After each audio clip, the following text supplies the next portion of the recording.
So, wè ti dam nan men, sa mte di vini an men. Bitman se bon mon poto baz.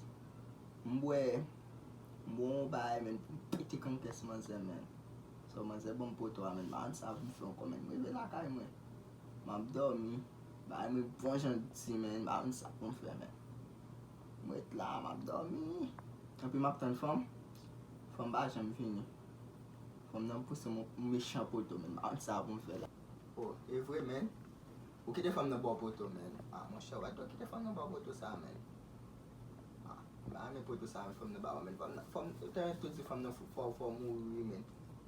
Mwen met tout di mda pal perdi men on seke mda pal pou meto men api mda pon seke pou zouti nan seke la to men. Aske ou baka poto nan mon fòm men. Ou di fòm nan vin nan ka mwen se fòm nan menaj ou kelkonk.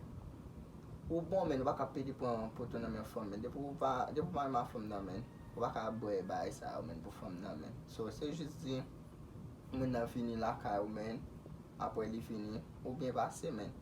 Si mwen nan menaj ou baka pon kan pou touye menaj ou men, so sa ba fet mon chè.